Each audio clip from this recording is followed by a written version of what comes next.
Hello students, আমি Moumita ma'am. আশা করি তোমরা সকলেই খুব ভালো আছো।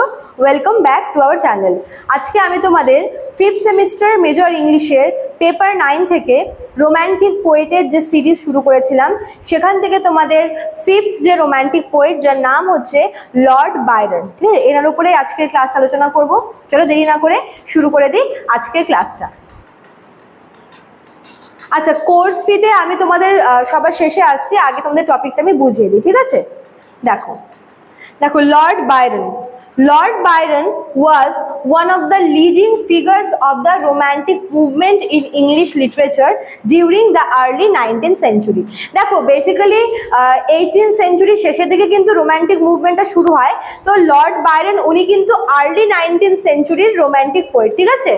He believed in the power of imagination, emotion and nature. তো এবার তার যে লেখার ফোকাস, মানে তিনি যেটার উপরে বেশি ফোকাস করতেন তার লেখার মাধ্যম হিসেবে, সেটা হচ্ছে ইমাজিনেশন। তিনি কিন্তু এই যে ইমাজিনেশন বা কল্পনা করার যে ক্ষমতা, তার উপরে খুব বেশি ফোকাস করেছিলেন। সেটা ইমোশন, নেচার, এগুলো হচ্ছে বেসিক্যালি মানে রোম্যান্টিসিজমের ফিচার্স, ঠিক আছে। His poems often reflect deep feelings, personal experiences and a love for freedom. তো তার যে সমস্ত পোয়েমগুলো রয়েছে সেখানে কিন্তু আমরা এই রোম্যান্টিসিজমের থিমগুলো দেখতে পাই, যেরকম কি ডিপ ফিলিংস বা হিউম্যান ইমোশন, যেটা পার্সোনাল এক্সপিরিয়েন্স, এছাড়াও কি ফ্রিডমটাও কিন্তু রোম্যান্টিসিজমের একটা গুরুত্বপূর্ণ ফিচার, ঠিক আছে। Byron's poetry is rich with themes of adventure, passion and rebellion. তো বাইরনের যে পোয়েট্রিগুলো রয়েছে সেখানে কিন্তু আমরা অ্যাডভেঞ্চার দেখতে পাই, তিনি ভীষণ অ্যাডভেঞ্চার পছন্দ করতেন, প্যাশন এবং রেবেলিয়ন, এগুলো কিন্তু আমরা দেখতে পাবো, ঠিক আছে। He did not like rules in poetry or in life which made him stand out from others. এবার দেখো শুরুতে এখানে বললাম যে তিনি স্বাধীনতা পছন্দ করতেন, এছাড়াও তার নিজস্ব কিছু ভাবনা চিন্তা ছিল, তিনি অ্যাডভেঞ্চার পছন্দ করতেন, তিনি তার প্যাশন ফলো করতেন। তিনি চাইতেন না তিনি তার নিজের জীবনে হোক বা পোয়েট্রিতে হোক কোনো রকমের নিয়মের মধ্যে তিনি থাকতে চাইতেন না, কোনো একটা নিয়ম ফলো করে লিখবো বা কোনো নিয়মের মধ্যে জীবন কাটাবো, তিনি কিন্তু এসব পছন্দ করতো না।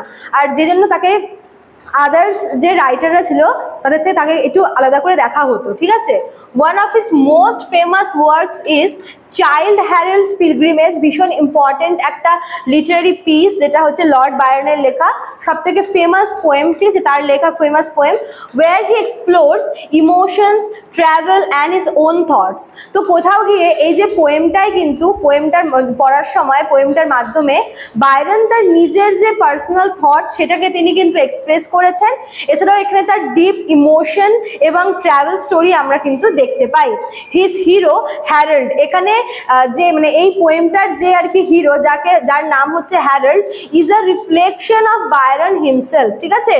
এই মানে ওই হ্যারল্ড ক্যারেক্টারটার থ্রুতে বায়রন কিন্তু নিজেকেই ওখানে রিফ্লেক্ট করেছে, নিজেকেই ওখানে বুঝিয়েছে, মানে বায়রনের যেগুলো পার্সোনাল থটস, তার যেগুলো ব্যক্তিগত ওপিনিয়ন, সেগুলো কিন্তু তিনি ওই হ্যারল্ড নামক ক্যারেক্টারের মাধ্যমে বুঝিয়েছেন, ঠিক আছে।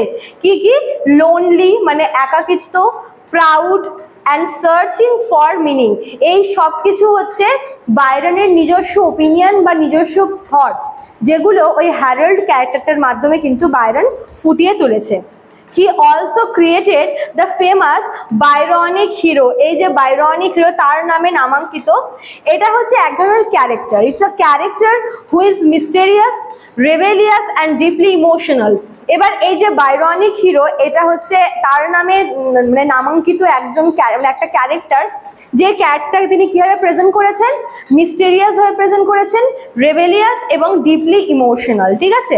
This kind of hero became popular in many other Literary works.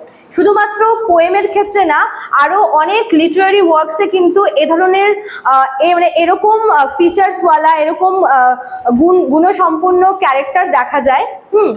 Byron himself lived like a romantic hero. He traveled widely, had passionate relationship and stood up for causes like Greek independence.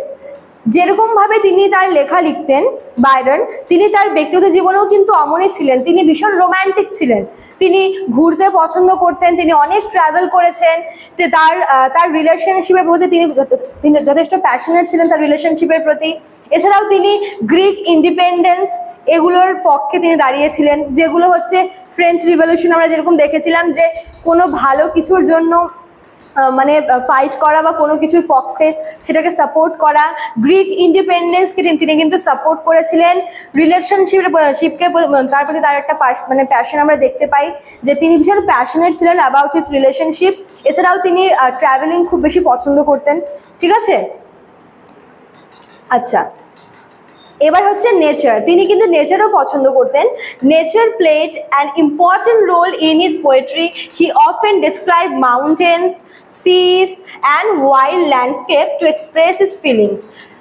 যেহেতু তিনি ভীষণ travel পছন্দ করতেন, তিনি travel করতেন, তিনি বিভিন্ন জায়গায় ঘুরে বেড়াতেন, সেখানে তিনি মাউন্টেন, তারপর সমুদ্র, তিনি এসব কিছু দেখতেন এবং সেগুলোকে তার পোয়েট্রিতে তিনি কিন্তু স্থান দিয়েছিলেন।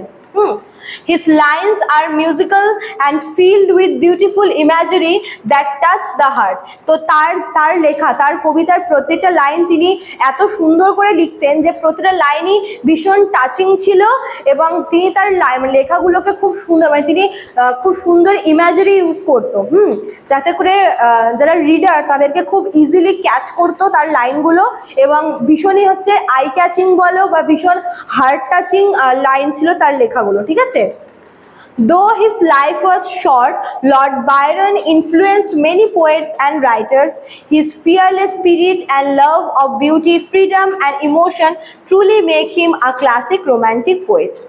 তো তার যে লাইফ স্প্যানটা কিন্তু খুবই অল্প ছিল, বাট তার এই যে অ্যাটিটিউড, তার ফিয়ারলেস অ্যাটিটিউড, তার এত সুন্দর পার্সোনালিটি, তারপর হচ্ছে যে সৌন্দর্য বা নেচার বলো, ফ্রিডম বলো, ইমোশন, এই সমস্ত কিছুর প্রতি তার যে একটা গভীর প্যাশন ছিল, এগুলো সব কিন্তু একজন রোম্যান্টিক পোয়েট তাকে একজন রোম্যান্টিক পোয়েট করে তুলেছিল। ঠিক আছে, আর এই জন্য কিন্তু তাকে আলাদা করে দেখা হয়, কারণ তার ফিচার্সটা আলাদা রকমের ছিল। তিনি খুব ডেয়ারিং ছিলেন, তিনি কোনো রকমের নিয়ম মাফিক তিনি জীবনযাপন করতেন না।